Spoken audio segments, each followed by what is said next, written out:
Coach Wade, welcome to the basketball podcast. Thank you so much. Excited to be here. Excited to have you here. What a time in your life. Unrivaled head coach, and now moving into the role of director of player development for the defending WNBA champion, New York Liberty. Talk to us about those experiences.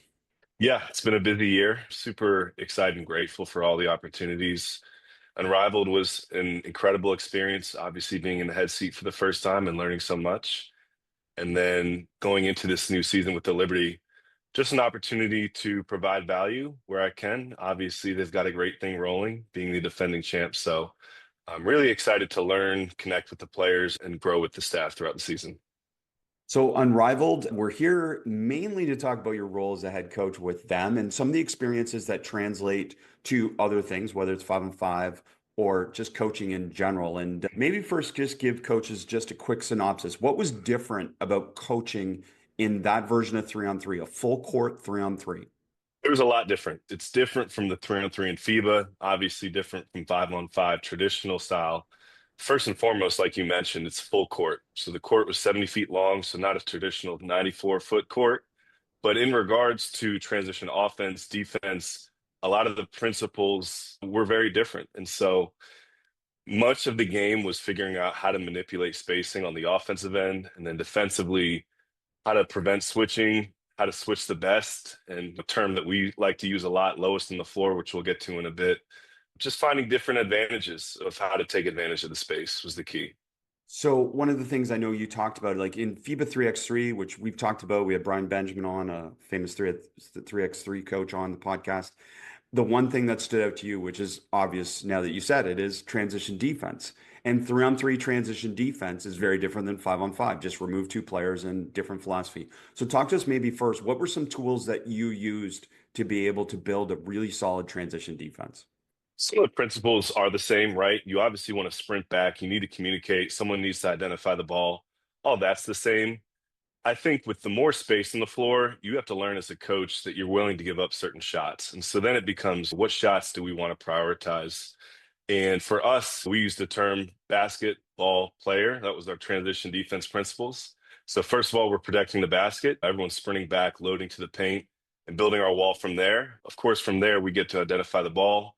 Someone declares the initial ball handler, we pick that up, and then we're fanning out to shooters who are spaced. So the priority, of course, still was to sprint back, and then you're trying to build out from there, very similar to a 5-on-5 style transition defense. Did you find in the league modern analytics around threes and layups? Did that apply still? Very much, very much. And it was funny, the 3-point shooting percentages were down for some reason. I don't know if it was just because it's the off season for some W players or what have you, maybe shot selection a little bit. So then we even were able to have some more freedom in allowing certain players maybe open looks that we wouldn't traditionally give them. But for the most part, the numbers inside the RA, inside the paint, were pretty consistent of that in the W. So anything mid-range contested, we're living with, and then certain types of catch and shoot threes, depending on personnel, as a group, we are okay with.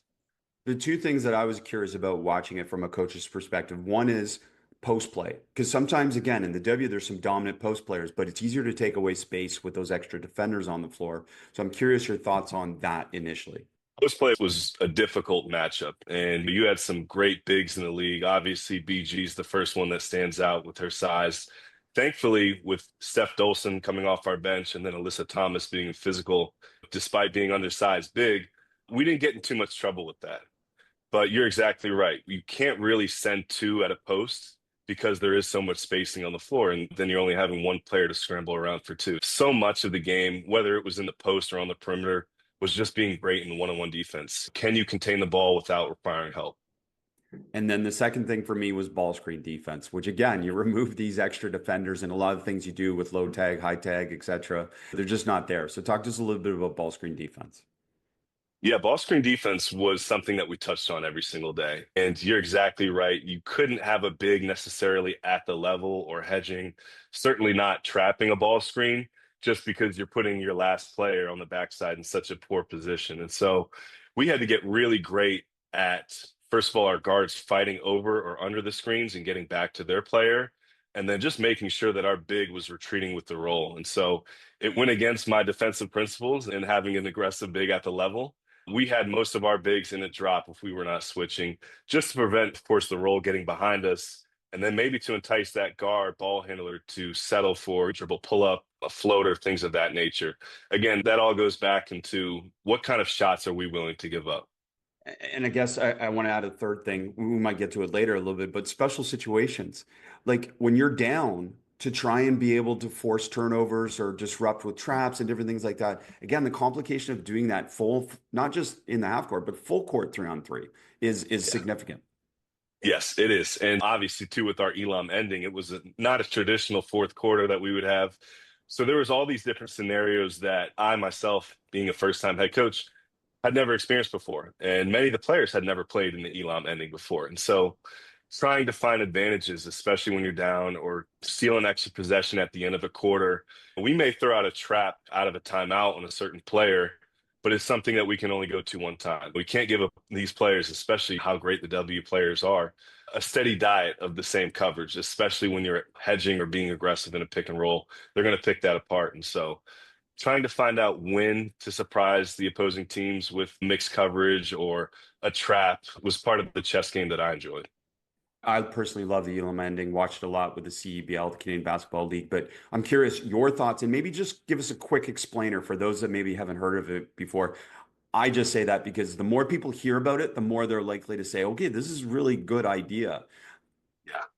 The Elam ending essentially is playing to a target score after the end of the third quarter. And so once the third quarter would finish, the winning team score, you would add 11 points to that score, basically. And say the score is 70 to 68 after the third, we're playing to 81. And so our mentality, something that we preached every single day really, was we're playing to win the first three quarters. Because if you go into the fourth quarter into deficit, it's an uphill battle. And so we wanted to win the first three quarters. And that's why there was so much emphasis coming out of halftime to treat the third quarter like our fourth quarter, essentially.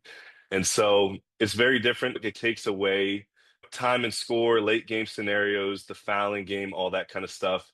And it's actually a really exciting a way to finish the game, quite frankly, because every single game is finishing on a game winner. So, in that regards, it was pretty exciting, but it definitely had its challenges, right? If you're going into the fourth quarter in a deficit, what are some ways that you can get creative and steal possessions, like we just mentioned?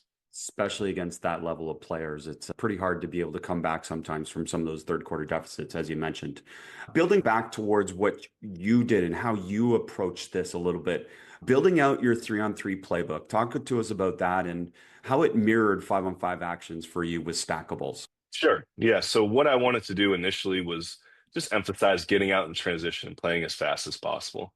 I didn't want to sit there on the first 3 days of training camp and bog them down with a lot of half court sets. And us coaches, we've got libraries and files. Of course, when you become a first time head coach, you want to try out everything. But I wanted to stick to our principles of play, and that's getting out and running, playing fast in transition, putting pressure on the paint, or driving kick for our shooters. And a lot of the first week of training camp was simply that. Can we emphasize our running lanes? Can we hunt throw aheads to our teammates in front of us?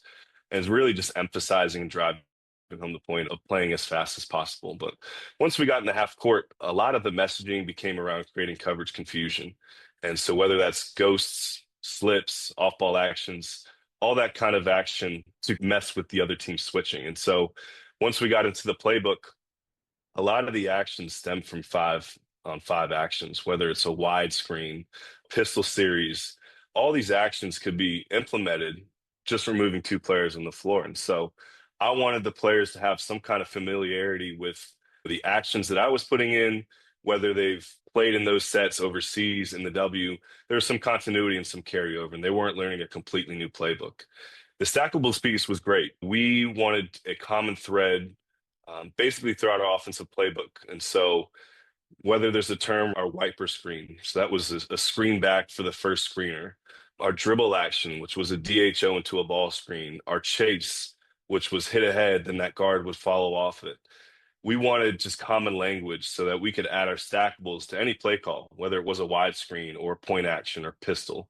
So that, on the fly, whether it's after a free throw, I can call a stackable out, and that would trigger a player to know exactly what action we were hunting. So stackables became part of the term, part of the vocabulary to be able to stack plays on top of each other. That's exactly right. Stackables became part of the terminology.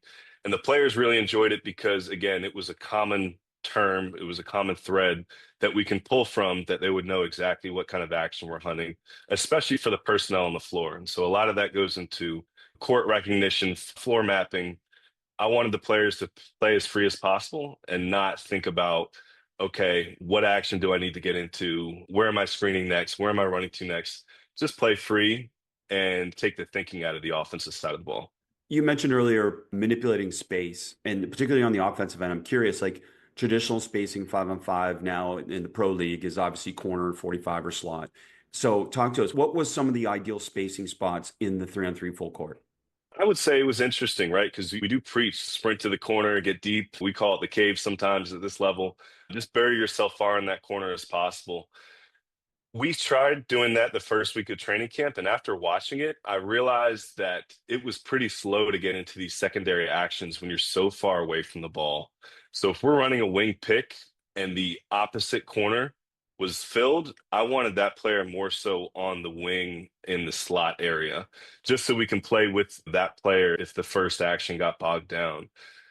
A lot of the action too, right? We use this term throw into space. And so with no tags, with no backside help, you're able to lead players with passes, especially towards the rim. And whether it's a flare screen and you're tight curling it or pin down and you're rejecting it, we wanted our players to throw into space, take advantage of all the space in the paint, especially with no backside help, and lead our teammates towards the rim.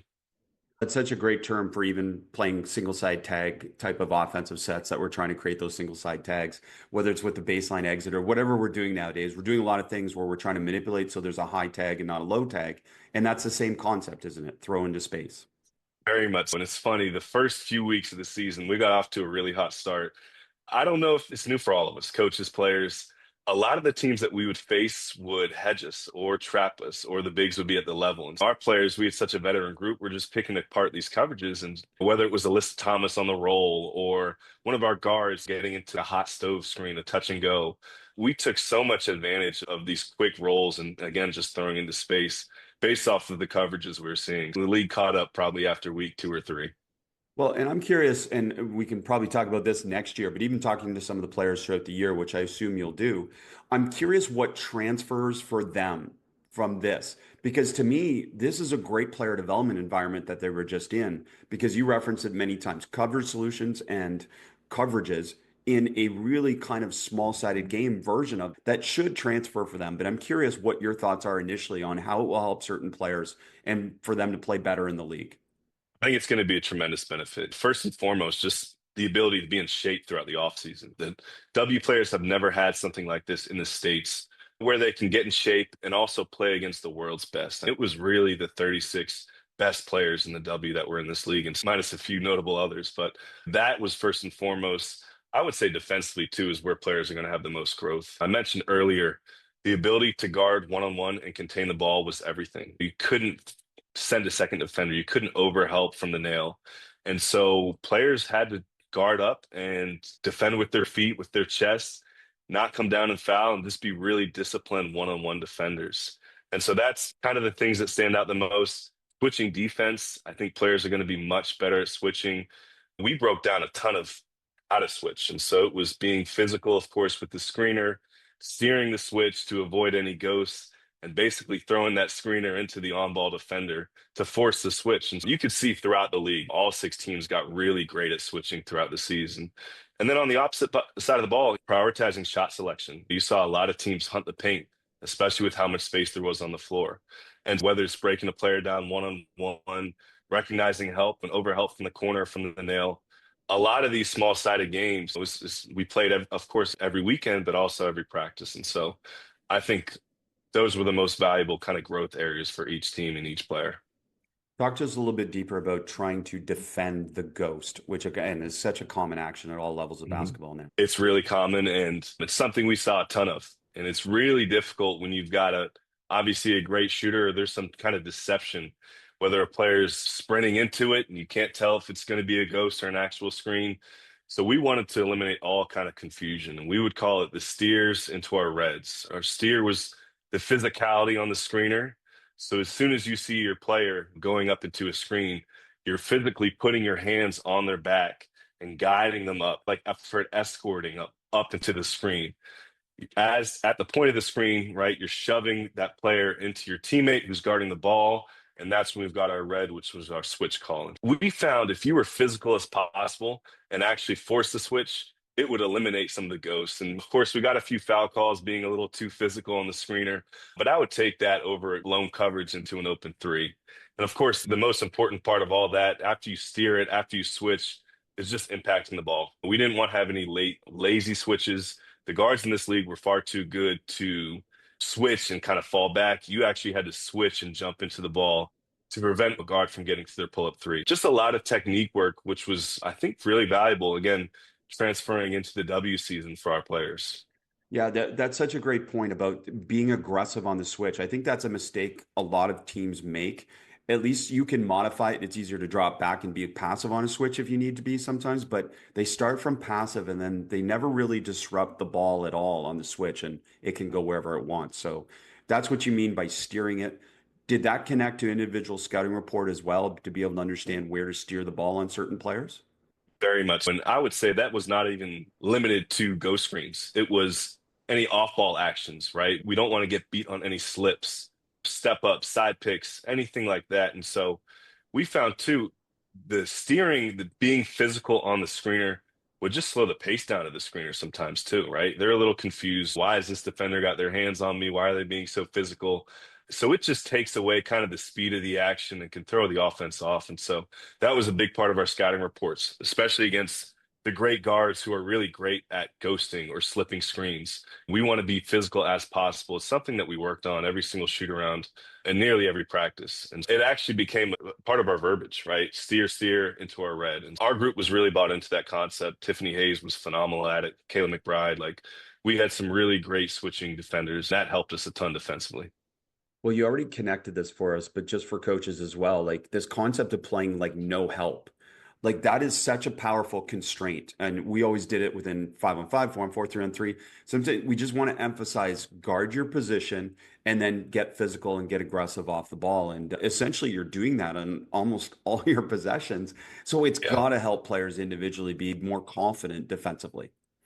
Certainly. And it's funny as a coach, you want to have, oh, okay, this is option A, this is option B as far as help goes.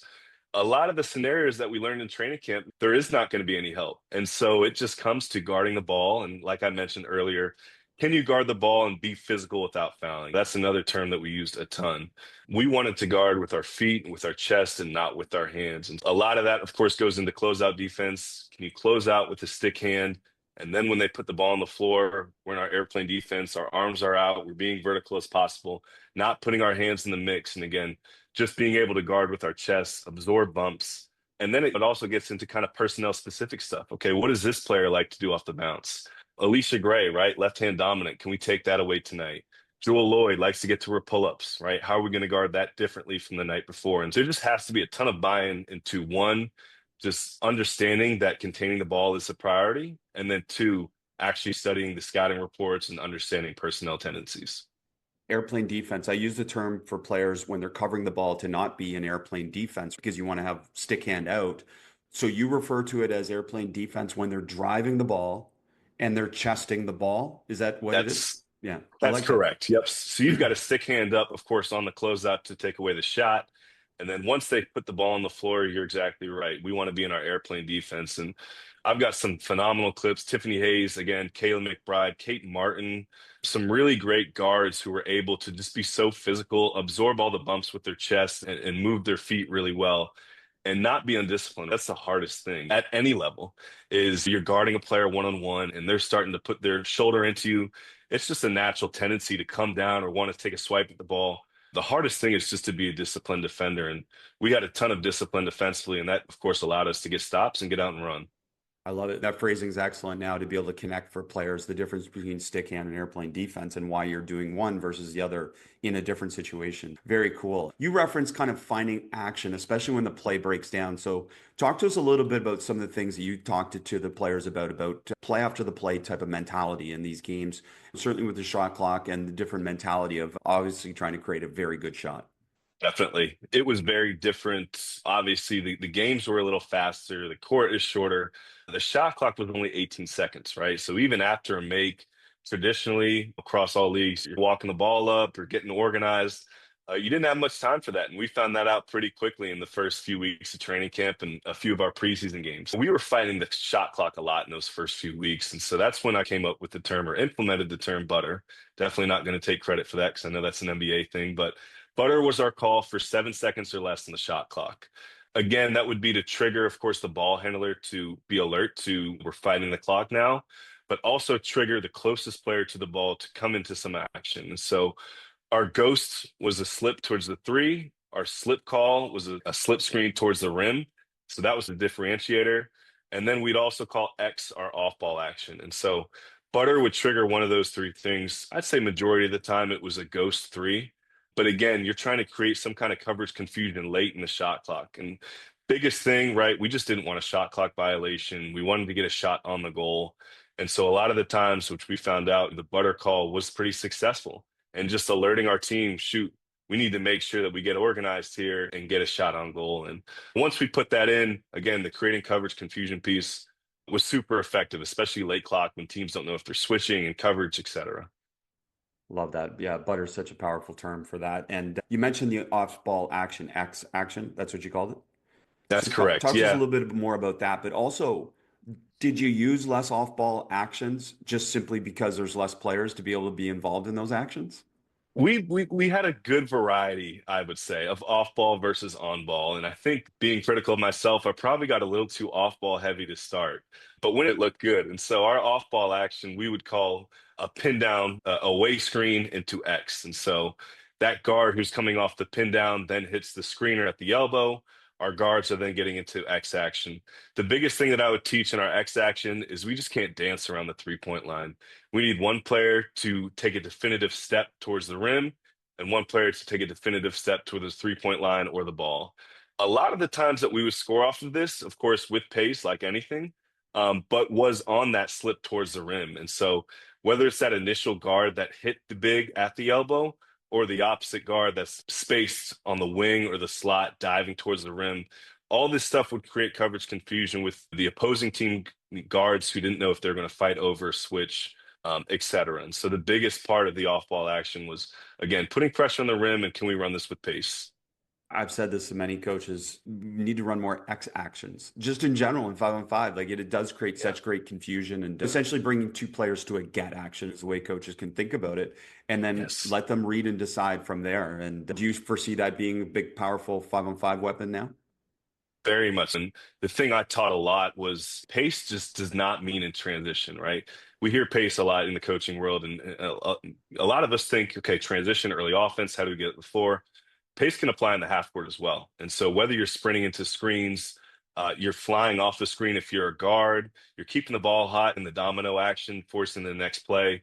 The idea of pace can be applied in so many different terms. So I think in the half court offense, especially, pace is crucially important. Dribble handoffs, generally switching defensively. Talk to us about some of the coverage solutions versus switching, particularly out of dribble handoffs.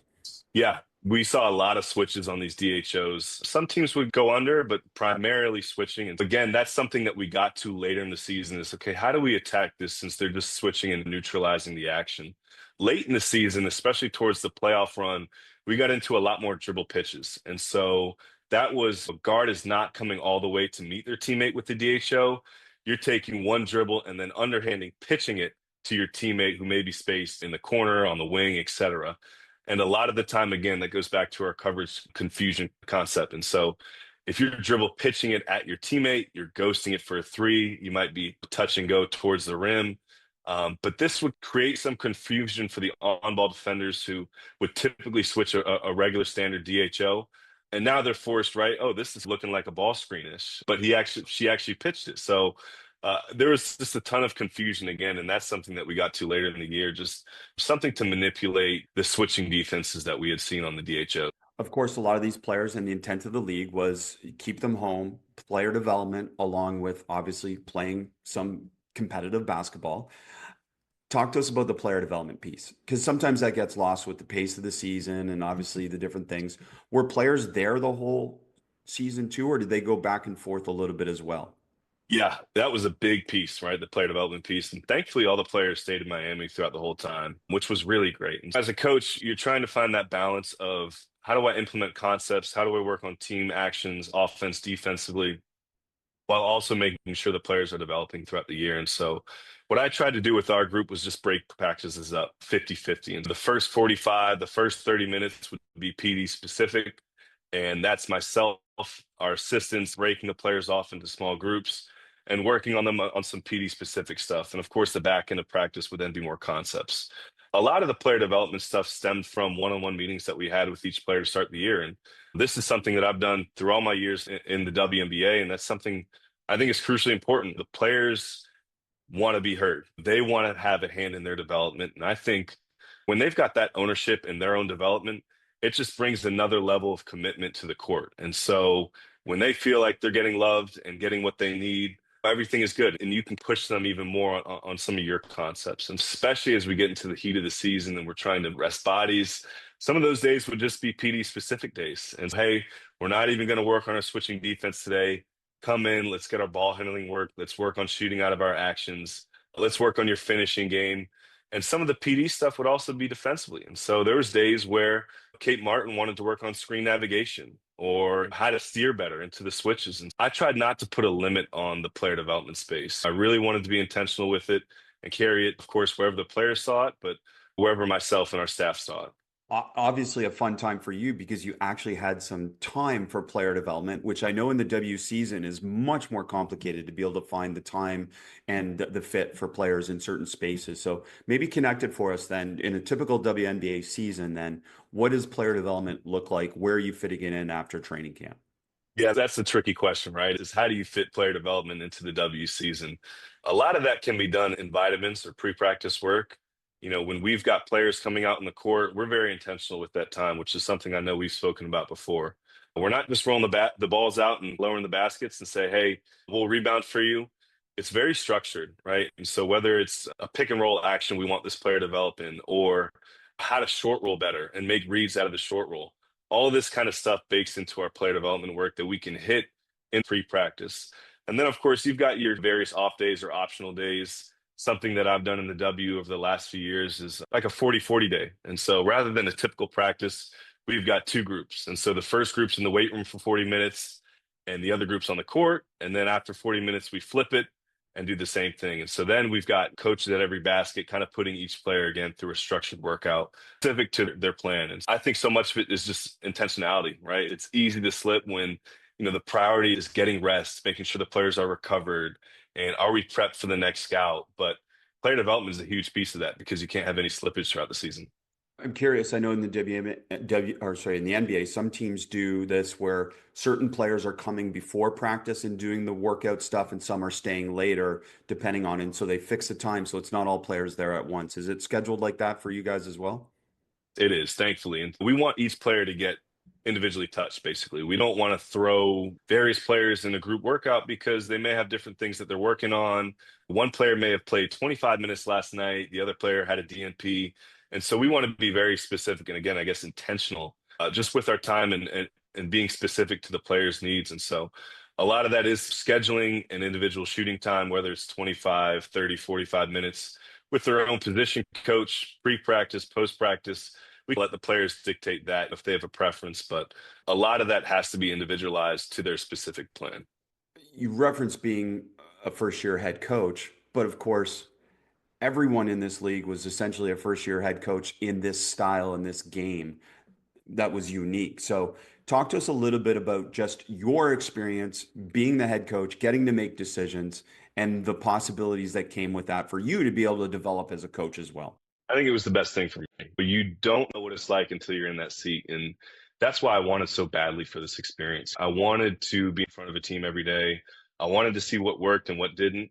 I went into it without an ego, really. I knew that I was going to fail in some moments and I wanted to learn from those experiences. And I'm so grateful for every high and every low of the experience because I grew from it and I learned from it. And something that I was pretty confident in was, of course, the preparation every day, but also just being firm with the group from the start. And that's something I was pretty intentional on. It's much easier to be firm and steadfast in your beliefs, principles of play to start versus trying to walk it back later in the season when you need it. And that's something I got from Ryan Richmond, who's been a great mentor to me. And that's something that kind of translated throughout the year because we hit so many difficult moments, whether it's injuries, players missing games, losing.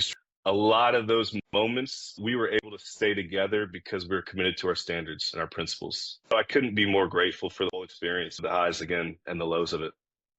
Andrew, obviously you're referencing being a first-time coach, but talk to us a little bit about your process of self-analysis and your process of improving.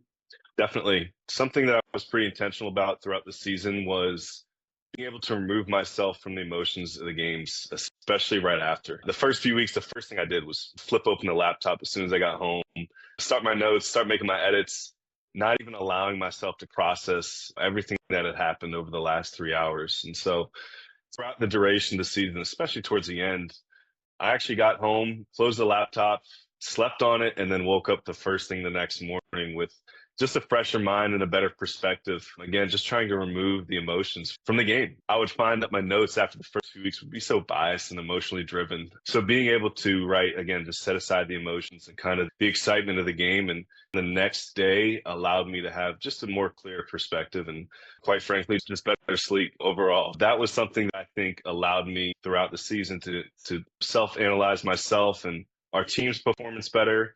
And then postseason, it was a similar aspect and approach. And I wanted to let a few days pass by. Of course, it hurts to lose, especially in the playoffs, and just process those emotions and then go back and watch it and see, okay, what did we do well? And what are some areas of growth, not only for the team, but for myself? Great insights for all coaches and incredibly hard thing to do. So I'm glad you learned how to manage that a little bit. That'll help you obviously throughout your coaching journey.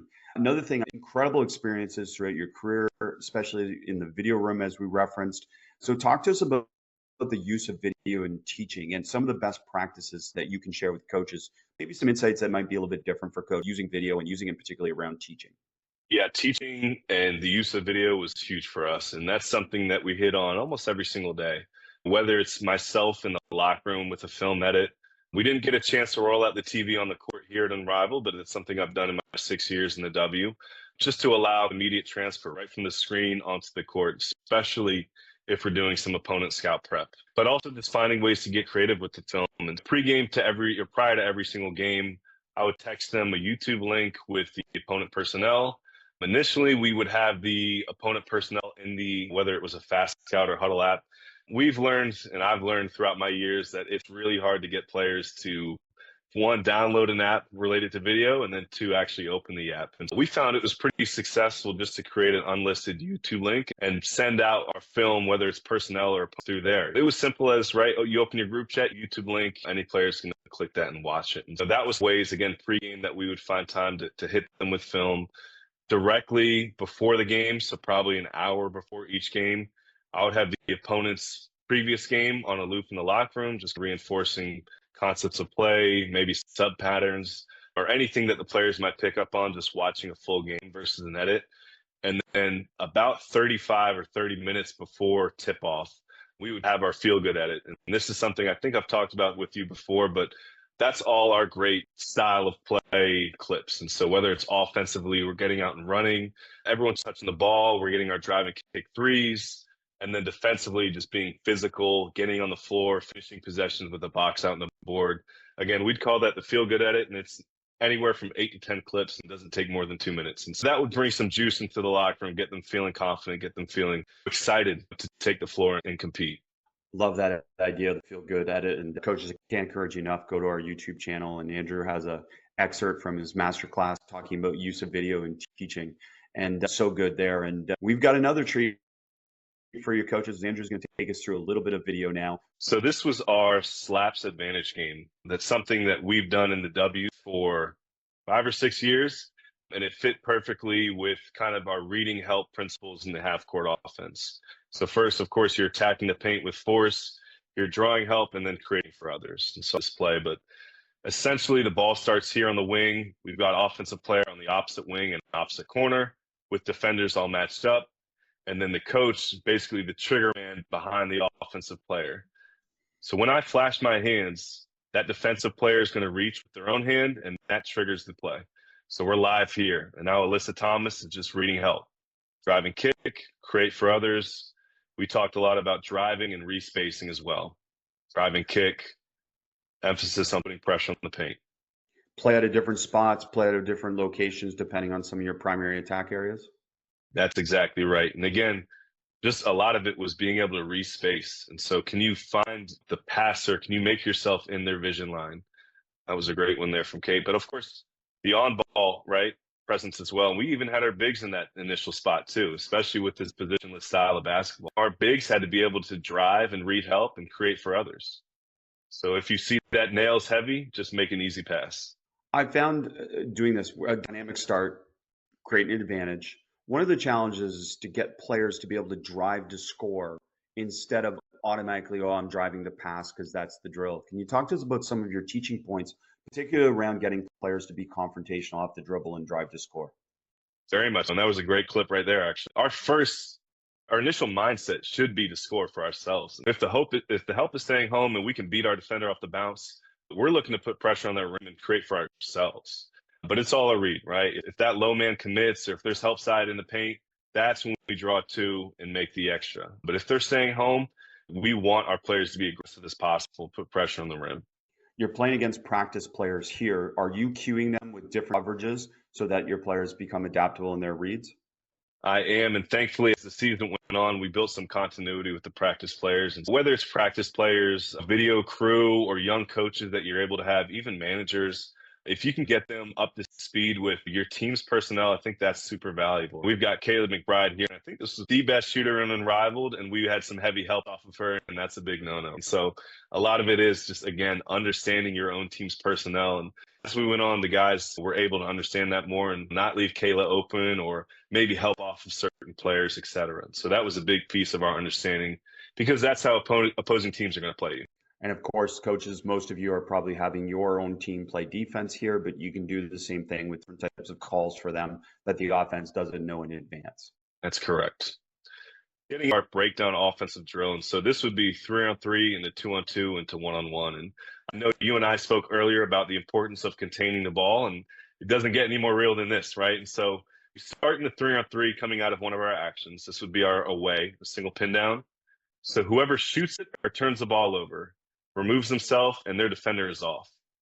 Ball comes in from another coach, right? Now we're into 2-on-2. And that's when you can get into our slips, our touch and goes, our ghosts. And so can you find action in a two-man with a two-man player, right? I got scored on, so myself and Kayla are off, and now it's 1-on-1.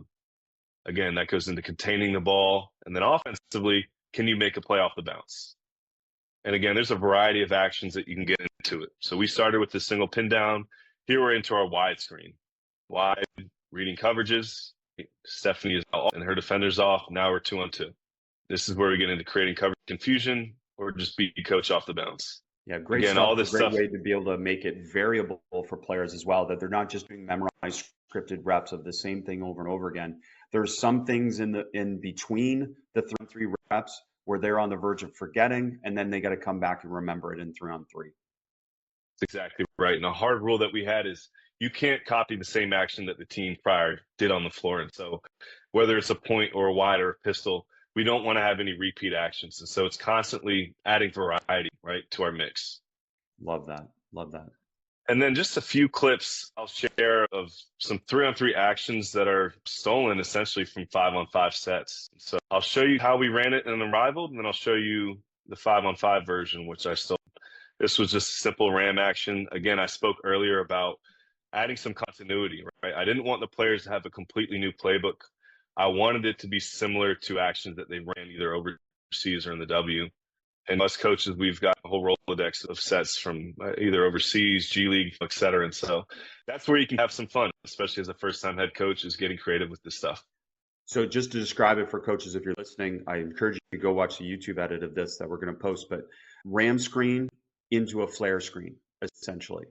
That's exactly right. For the original RAM screen. Is that right? That's exactly right. That's correct. So the RAM screener is coming back up off of the flare. And what I found just through the research is so many 5-on-5 actions can be run in a 3-on-3 setting.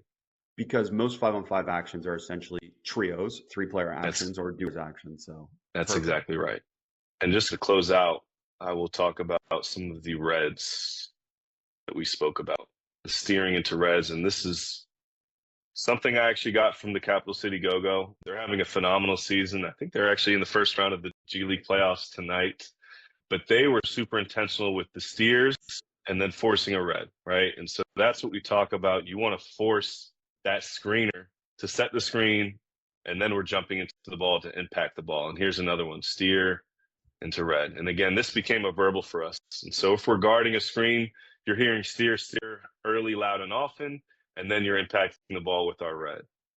So coaches were showing clips of switching defense, particularly that Andrew talked about earlier around steer and red. Yeah, those are great examples. I think what we found as well is just emphasizing, can you call it early, loud, and often, right? And I think it just reverberates through the defense, right? If you're being loud, if you're being physical, that creates just a sense of buy-in and commitment to getting stops defensively. You know, when you're quiet or if you're not calling it out early, that's when you're susceptible to blown coverages. Did the steering eventually cancel screens for some teams where they just didn't go set it then? We got so good, especially mid-season, before we got plagued by injuries, that we saw a lot more off-ball action, right? Whether it was wide or splits, teams were running less pick and rolls because we were neutralizing so many of them with our reds. And so this is the last one here, but the shift is a reattack towards the player that switched. Exactly right. So you're shifting, especially, and that's when we get more personnel specific. If it's someone that's putting their head down and driving into gaps, especially if you're guarding a non-shooter, that's when we can shift to the ball and jump back in the gap. And again, so much of it was personnel specific and understanding who am I playing with, who am I guarding, and who's got the ball in this action. Well, and so much of that becomes so important because of the red action where you're trying to prevent the ball from turning the corner on the switch as well. So their primary method of attack was to try and split back or attack back where it came from. Would you also switch that back sometimes if you got too deep in the shift to be able to help? If you got too deep and that off-ball defender had to take it, we would call that a go. Something I didn't want to get into a ton because, again, containing the ball was so important to us. But if we did, I was completely okay, especially because you're really doing it off of a non-shooter. That off takes it, and then whoever was on the ball just goes essentially to that player on the wing. But again, containing the ball, if we can be physical and guard one-on-one, that was first and foremost. I love it, Andrew. So many insights and so much stuff that you've shared with us and shared with me personally, and including that master class, which is just brilliant. I can't encourage coaches to watch that as well and complement this. Man, no rest for you though. Right to the WNBA season now, head coach, and now to your role as director of player development. Man, we're so excited to be able to watch you continue to grow as a coach and evolve as a coach. And we thank you for sharing the game with us. Thank you, Chris. I appreciate the words, and just thank you truly for all the work that you've done to grow the game. I think this platform is super important. I'm a big fan, and I would just encourage all coaches to tap into this network, and I'm happy to connect with whoever because I'm all about growing the game. Sincerely, thank you.